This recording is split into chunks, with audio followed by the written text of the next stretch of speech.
नमस्कार किसान भाइयों, कैसे हैं आप लोग। आशा करते हैं अच्छे ही होंगे।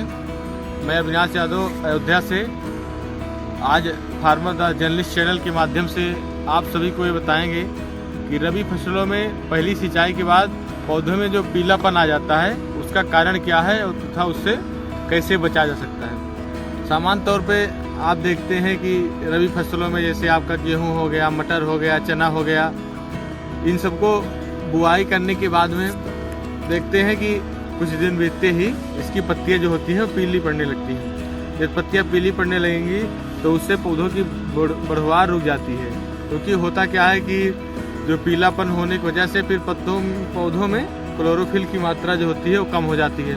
जब क्लोरोफिल की मात्रा कम हो जाएगी तो फोटोसिंथेसिस नहीं कर पाएगा। जब फोटोसिंथेसिस होगा नहीं तो ग्लूकोज नहीं बन पाएगा, तो एनर्जी जब कम होगी तो पौधा ऑटोमेटिक पीला हो जाएगा।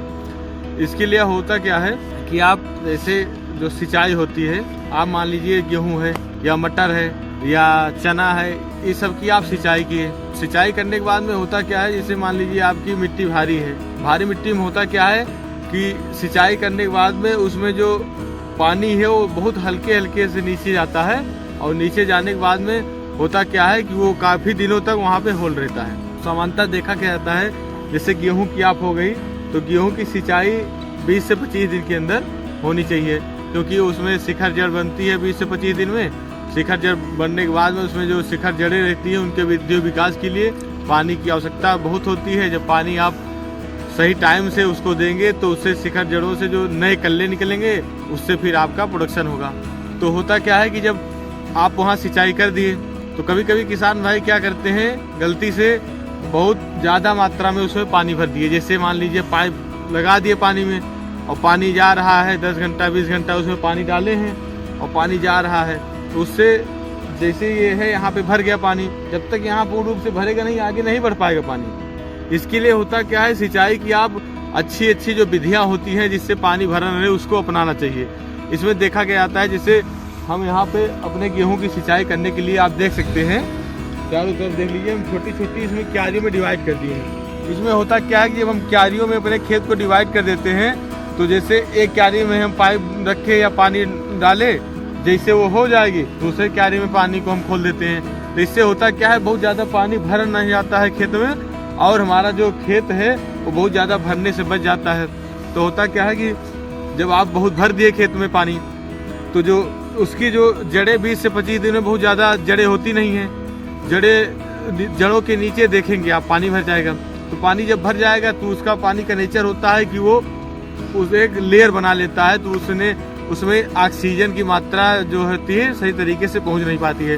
जब ऑक्सीजन की मात्रा पहुंच नहीं पाएगी जड़ों के लिए तो जड़ें श्वसन नहीं कर पाएंगी, और जब श्वसन नहीं कर पाएंगी तो जाहिर सी बात है उनका वृद्धि और विकास रुक जाएगा।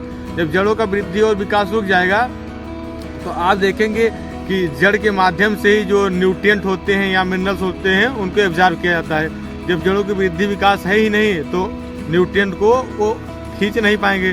जब न्यूट्रिएंट की कमी हो जाएगी तो पौधा डिफिशियंसी सिम्टम दिखाने लगेगा। इससे होता क्या है कि पौधों की पत्तियाँ पीली दिखने लगती हैं। और दूसरी बात ये भी है, जब जड़ों की वृद्धि और विकास रुक गई है तो पौधे पीले पड़ गए, और पीला होने की वजह से उसमें क्लोरोफिल की कमी आ जाती है। जब पौधों में क्लोरोफिल की कमी आ गई तो आप देखेंगे फोटोसिंथेसिस एक पौधे में प्रोसेस होती है जिसके द्वारा वो अपना भोजन खुद बनाते हैं। तो जब फोटोसिंथेसिस पीली पौधों में हो नहीं पाएगा, क्योंकि उसके लिए क्लोरोफिल की आवश्यकता होती है। क्लोरोफिल मुख्यतः हरा होता है, तो जब पीला हो गया तो अपना पौधा भोजन नहीं बना पाएगा। जब भोजन नहीं बना पाया तो पौधा स्वस्थ नहीं रहेगा, सही तरीके से अपना काम नहीं करेगा, तो न्यूट्रिएंट भी नहीं एब्जॉर्ब कर पाएगा, तो जाहिर सी बात है पौधा पीला हो जाएगा। तो इसका सबसे बड़ा कारण ये है कि आप जब गेहूं की सिंचाई या रबी की किसी भी फसलों की सिंचाई करें तो गेहूं में बहुत हल्की सिंचाई करें, हल्की सिंचाई करें। और इससे होता क्या है कि पौधे जो होते हैं वो उनकी जड़ें जो हैं पूर्ण रूप से मिनरल का, न्यूट्रिएंट का जो एब्जॉर्ब कर लेंगी, उससे क्या होता है पौधों में पीलापन नहीं आएगा। दूसरी बात ये होती है कि न्यूट्रिएंट अप्लाई कैसे करना है।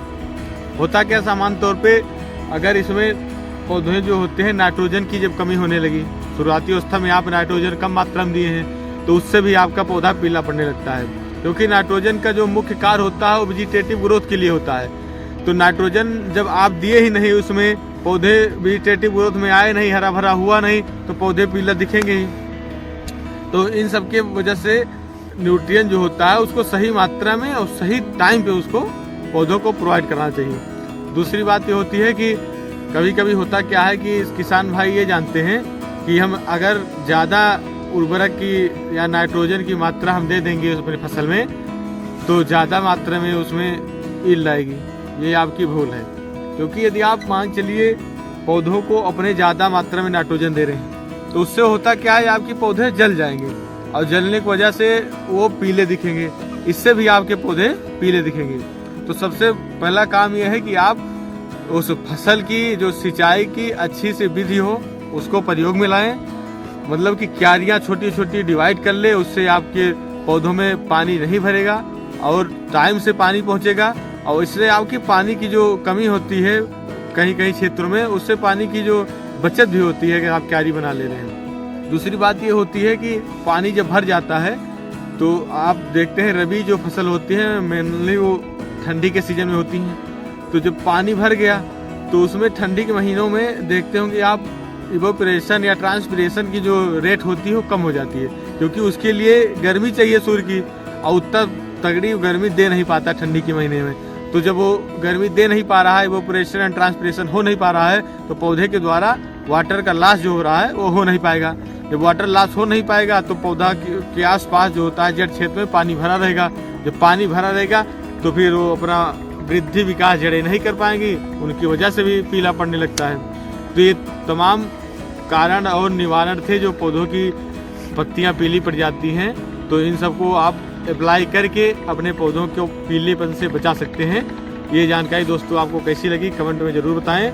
ऐसी ही इंटरेस्टिंग जानकारी पाने के लिए फार्मर द जर्नलिस्ट चैनल को जरूर सब्सक्राइब करें और ये जानकारी अपने दोस्तों के साथ जरूर शेयर करें। धन्यवाद।